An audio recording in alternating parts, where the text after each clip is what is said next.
The sun hung low over the Jordanian desert, its golden rays casting long shadows across the endless dunes, as if reluctant to surrender the day to dusk. Dr. Elena Voss knelt beside a weathered crate, her gloved hands trembling as she brushed sand from a cracked clay vessel, its surface etched with the wear of centuries.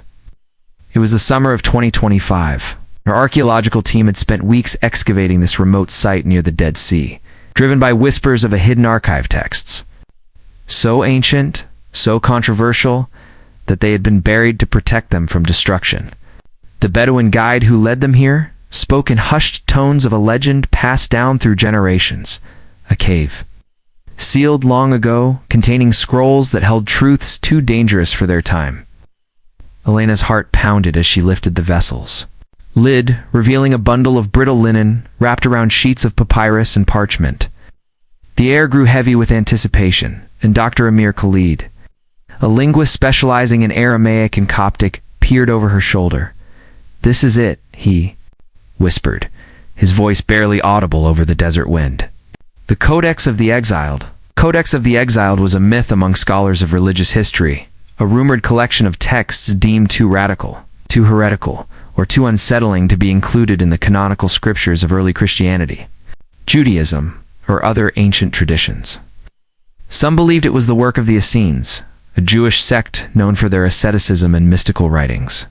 Others speculated it was a Gnostic archive, filled with esoteric teachings that challenged the emerging orthodoxy of the early church. Skeptics dismissed it as a fanciful tale, a romanticized dream of lost wisdom. But now, in the scorching heat of the desert, Elena held proof that the Codex was real. As she unrolled the first scroll, the faint scent of ancient ink filled the air, and the script, written in a blend of Aramaic, Greek, and an unfamiliar dialect Amir tentatively identified as Proto-Coptic, glimmered in the fading light. Opening lines were a prayer, not to a singular deity, but to a council of light, a phrase that sent shivers down Elena's spine. This was no ordinary religious text. This was something revolutionary, something that could rewrite the history of faith. Back at the University of Oxford, where Elena held a fellowship in religious studies, the team began the meticulous work of translating the Codex. The collection was vast, over 200 fragments, ranging from poetic hymns to philosophical treatises, apocalyptic visions to personal letters.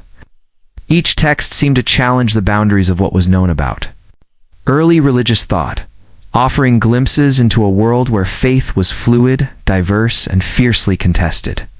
One of the most striking documents was a narrative called The Gospel of the Wanderer, attributed to a figure named Thaddeus, who claimed to have walked with Jesus but rejected the title of apostle. Unlike the canonical Gospels, which emphasized miracles and teachings, this text focused on Jesus' private moments, his doubts in the wilderness, his solitary prayers under starlit skies, his conversations with outcasts like lepers, tax collectors, and women shunned by society. Thaddeus described Jesus not as an infallible deity, but as a man wrestling with his divine purpose, a figure who wept, questioned, and sought solace in silence. The text ended with a haunting injunction: seek the truth within the silence. For the kingdom is not found in temples, but in the heart's quiet rebellion. Elena felt a chill as she read those words, sensing their radical implications. This was a Jesus who felt human, vulnerable, and achingly real, far cry from the triumphant savior of later theology. Another text, The Lament of Sophia, was a Gnostic poem that personified divine wisdom as a female figure, exiled from the heavens. Sophia wept for humanity's blindness, not to a distant god, but to the divine spark within themselves. The poem's imagery was vivid, almost apocalyptic, describing a world where the chains of dogma bind the soul, and the keepers of truth hoard it like gold. Its verses called for liberation, urging readers to cast off external authorities and seek wisdom within. Elena found herself captivated by its message, which seemed to resonate with modern seekers disillusioned by rigid institutions, yet hungry for spiritual meaning. The poem's language was both beautiful and defiant, a cry for freedom that echoed across centuries, Perhaps the most provocative text was the Epistle of the Unseen, a letter attributed to an unnamed disciple who claimed to have received visions of a second coming, not as a physical return, but as a collective awakening of humanity's consciousness. The letter criticized the early church's growing obsession with hierarchy and ritual, urging believers to cast off the robes of priests and seek the divine in the ordinary. Its tone was revolutionary, almost anarchic, and Alina could see why such a text would have been suppressed. It challenged the very foundations of institutional religion, advocating for a faith rooted in personal revelation and communal justice rather than ecclesiastical power. As the team translated these fragments, they began to piece together the historical context of the Codex. The texts spanned from the 1st century BCE to the 3rd century CE, period of intense religious ferment in the Mediterranean world. This was a time when Judaism was fractured into sects like the Pharisees, Sadducees, and Essenes. When early Christianity was still a fluid movement, grappling with its identity, and when Gnosticism and other mystical traditions pushed the boundaries of Orthodox belief, Alina hypothesized that the Codex was a deliberate collection, curated by a group that valued diversity of thought over doctrinal purity. So it was hidden during the 4th century, when the Council of Nicaea and other ecclesiastical gatherings began to standardize Christian doctrine as the Church consolidated power under the Roman Empire. Texts that deviated from the emerging orthodoxy, those emphasizing personal revelation, questioning authority, or embracing esoteric ideas, were labeled heretical and suppressed. Gospel of the Wanderer, with its portrayal of a doubting human Jesus, would have been anathema to a church seeking to unify its message around a divine, infallible Christ.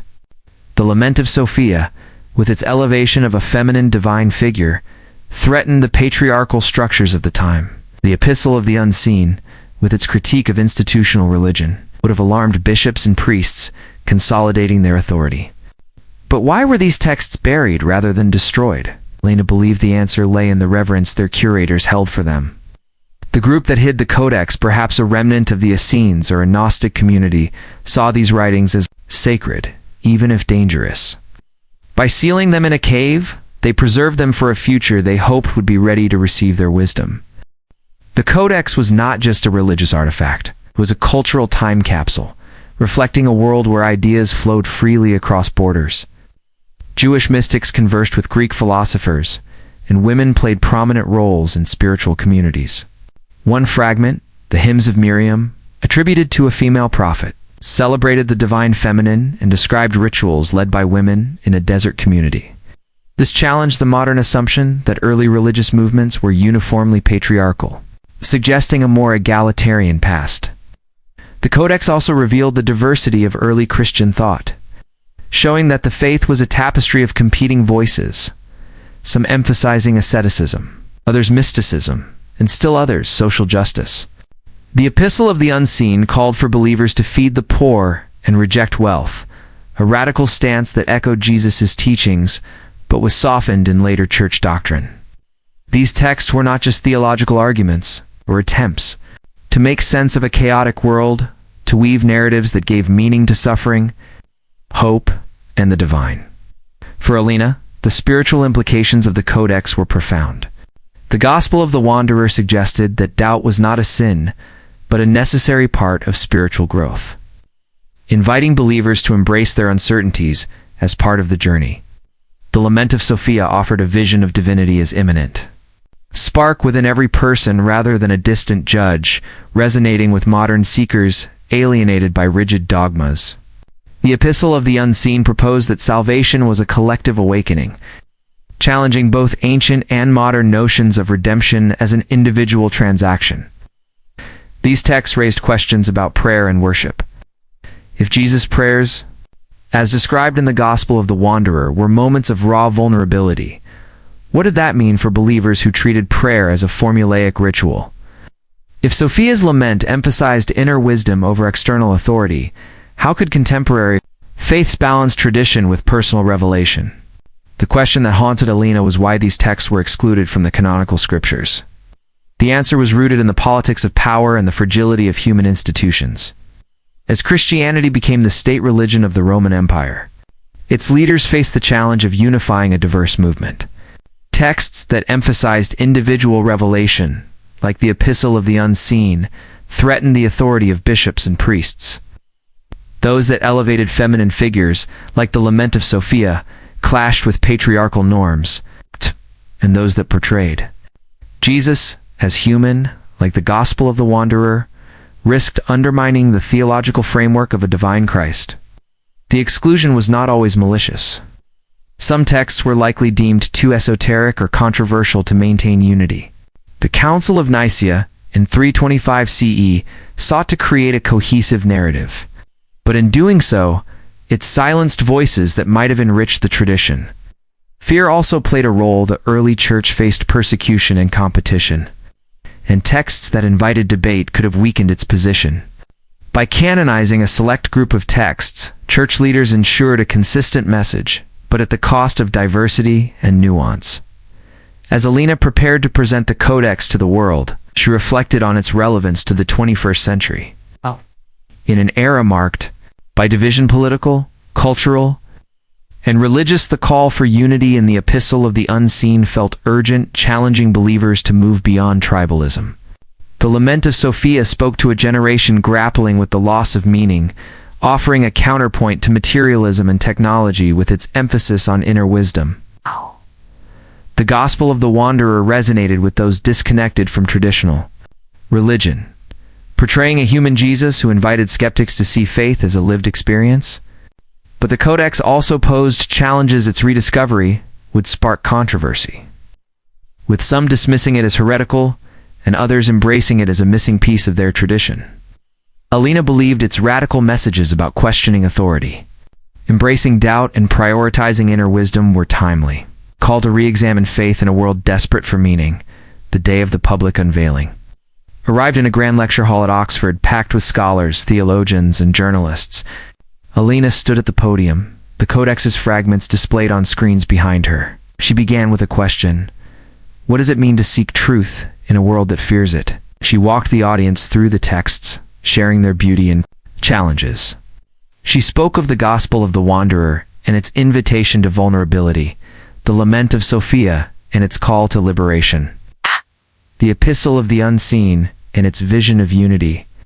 She acknowledged the discomfort these texts might provoke, but urged her listeners to see them as opportunities to deepen understanding, question assumptions, and rediscover faith. The response was electric. Some wept, moved by Sophia's poetry. Others debated fiercely, questioning the text's authenticity. A few condemned the Codex, while others saw it as a divine gift. In the months that followed, the Codex of the Exiled became a global phenomenon. Study groups formed, artists drew inspiration from its poetry, and activists cited its calls for justice. Alina published The Exiled Word, a bestseller blending scholarship with storytelling. For her, the Codex's impact was personal. It transformed her from a detached academic to a seeker of truth. She began to pray, inspired by the Gospel of the Wanderer, in raw, honest conversations with the divine. She found herself drawn to Sophia's spark, seeking wisdom within herself and her community. The Codex changed how she saw the world in an age of division. Its call for unity was a mandate. Dance. In a time of disillusionment, its emphasis on transformation offered hope. Years later, standing in the Jordanian cave where the Codex was found, Alina reflected on its legacy. It had sparked a global conversation about faith, history, and the human spirit, challenging dogmas and inspiring seekers. The Codex of the Exiled was a mirror, reflecting humanity's quest for meaning, and a beacon, guiding it toward a future where truth was embraced, not feared. As she gazed at the stars above the desert, she whispered a prayer from her heart. May we seek the light, even when it blinds us. We hear the truth even when it unsettles us, and may we walk the path of the exiled, knowing it leads us home.